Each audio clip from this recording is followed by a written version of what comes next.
आज हनुमान जयंती रे मु बजरंगबाली हनुमान को हृदय प्रणाम करुछि। आज आम रामचरित मानस तो शुणा ता पूर्वर टिके हनुमानकर जन्म कथा शुणा केमिति प्रभु बजरंगबाली जन्म होइथिला आज मु आपनको शुणेबी। वर्तमान वीडियो देखंतु मु आपनको कहूछि केमिति बजरंगबाली हनुमानकर जन्म होइथिला।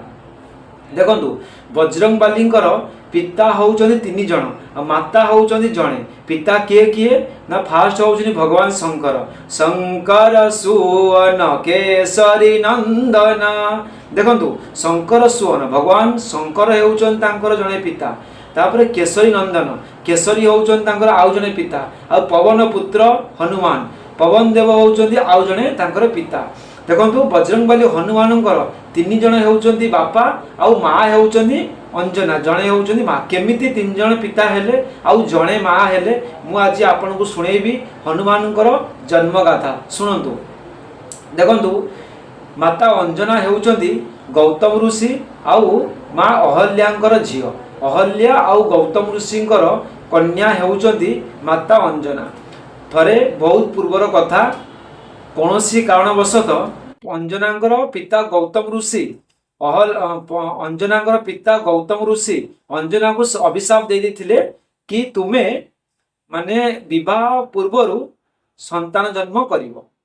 तुमे विवाह पूर्वर तुम संतान उत्पन्न होइजिवो। कौनसी कारण तांकर अभिशाप तांकु दे देथिले।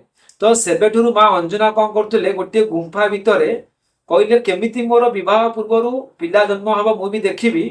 से कौन करते गोटे गुंफा भितर रहीकि संपूर्ण भाव में गुंफा को निबुज कर देते आ कौनसी पुरुष को अनौ नथिले। से कहले मु कौनसी पुरुष को अनै भी नहीं तब देखिया केमिति मोर बिना विवाह रे पिला जन्म हेबो। तो से तांकर गोटे गुंफा भितर से ता भितर खाउतले पिउतले सेठी रहउतले गोटे घर भितर गोटे गुंफा भितर। सेही समय कथा कौन होइछि महादेव थरे कौन करचंदी भगवान श्रीकृष्ण को कहचंदी बा नारायण को कहचंदी प्रभु मु तुमर सबु रूप देखी किंतु मु तुमर टिके मोहिनी रूप देखिया पे चाहूची। किंतु नारायण मना करतिले कहले नाही भगवान शंकर तुमे मोहिनी रूप देखिया को चेष्टा कर नाही। मोहिनी रूप बहुत देखिले माने तुमे पूरा घोल होई जिवो। किंतु महादेव मानि नाहंती कहचंदी नाही नारायण मते टिके मोहिनी रूप देखांतु।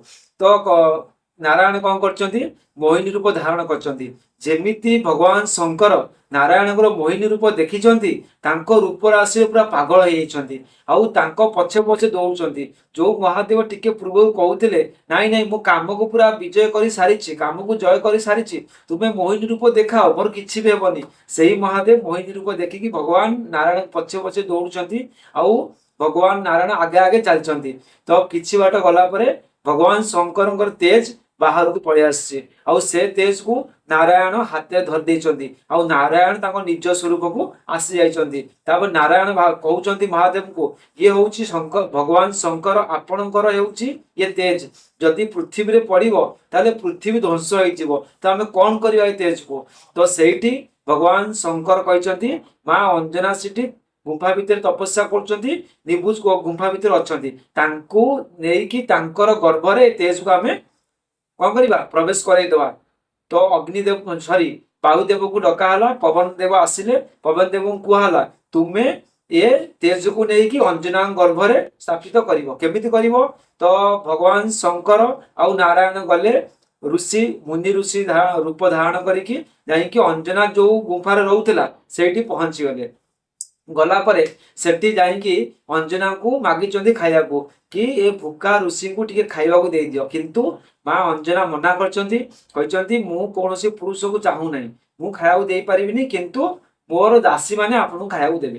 ता दासी माने बाहर थिले से माने खाइया को देचंदी। तापर सिए कहिले के नारायण तो बहुत चालाक से ऋषि रूप धारण करचंदी। नारायण कहउचंदी कि जदी आमे तुमको तुम पाखुरे आमे खाइबु बा भोजन ग्रहण करिवु ताले तुमको आमे गुरु मंत्र निहात दबु। तो तुमे सेठी भित्ते थाई कान देखाओ आमे गुरु मंत्र दे दबु। से जो गुरु मंत्र दबा समय रे तो कौन करिसंती वायुदेव कौन करचंती भगवान शंकर को तेज को तांकर कान बाटरे प्रवेश करैकी गर्भ रे स्थापित कर देइचंती। जेतबळे अंजना को गर्भ रे जाईकी भगवान शंकर को तेज स्थापित हो जाईची तो तांकर से गर्भरु जन्म होइचंती हनुमान। बजरंगबली हनुमान जन्म होइचंती आउ से हनुमान तापर तांकर केशरी सहित विवाह होइछि तेणु करिकी सेति हनुमान तीनटा पिता जेहेतु पवन देव द्वारा हेला शंकर पवन देव द्वारा हनुमान उत्पत्ति है तो से कि पवन देव जड़े पिता आ जेहेतु शंकर तेज गला तो शंकर पिता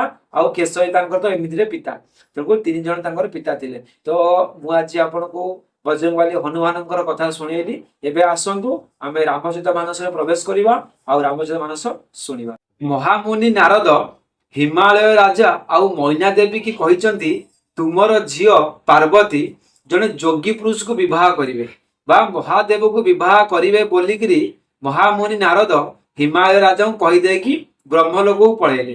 देखु जिते पलैंती तापरे माँ बापा चिंता बढ़ी जाइए कहीं ना पिला मानक पिता माता सब चिंता ही थाए।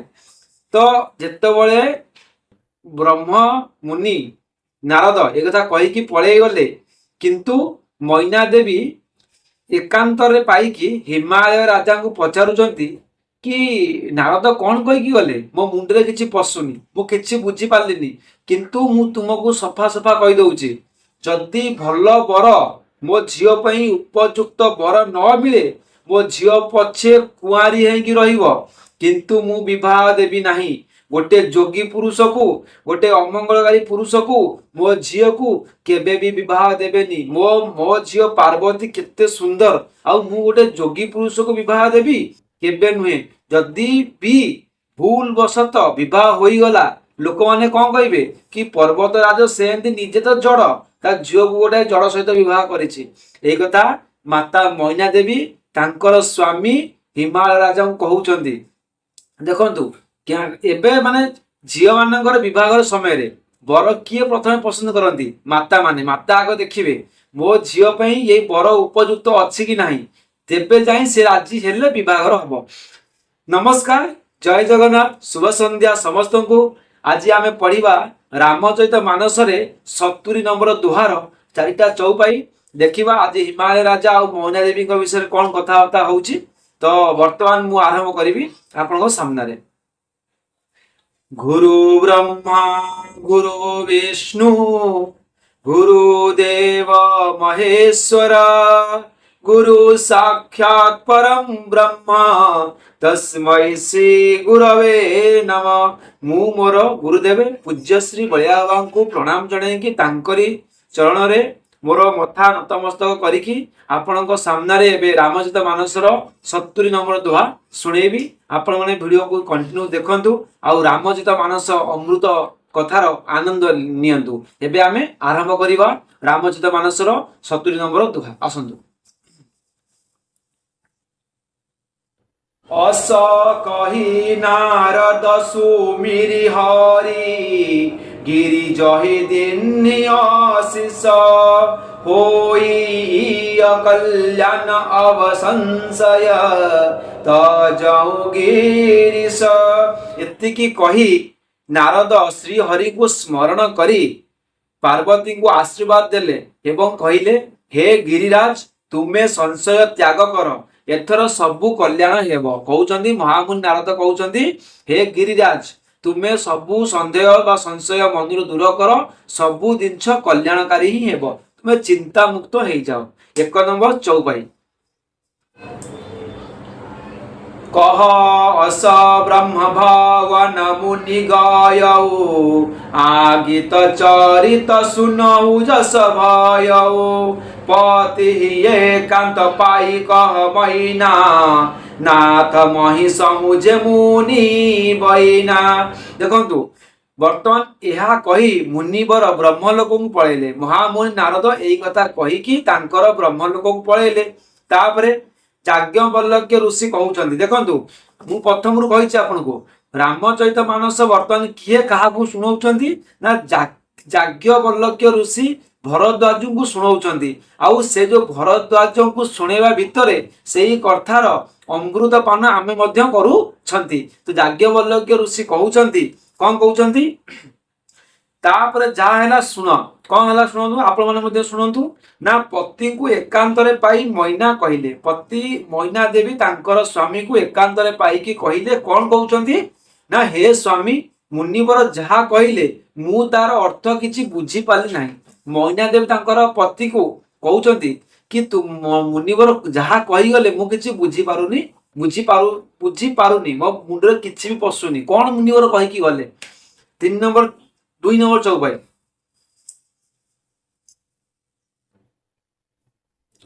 ଯୋଉ ଘରୁ ବରକୁଲୁ ହୋଇ ଅନୁପା କରିଅ ବିବାହୁ ସୁତା ଅନୁରୂପା নত କନ୍ୟା ବରୁ ରହୁ କୁଆରୀ କନ୍ତଉ ମାମନ ପ୍ରାଣ ପିଆରୀ।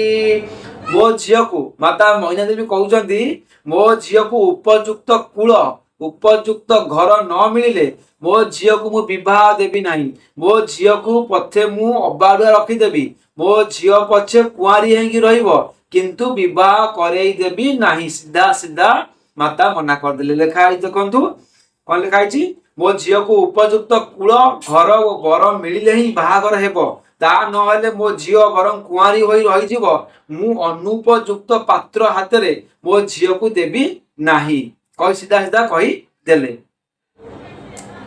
ଯୋଉ ନ ମିଳିହି ବରୁ ଗିରି ଜହିଁ ଯୋଗୁ ଗିରି ଜଡ଼ ସହଜ କହି ସବୁ ଲୋଗୁ সোই বিচারিপতি করে হুবি ভাউ যেহি নবহরি হই উরদাহু। পুଣି କଣ କହୁଛନ୍ତି? କାରଣ ହେ ସ୍ୱାମୀ, ଉମାକୁ ମୁଁ ମୋ ପ୍ରାଣ ପରି ଭଲ ପାଏ।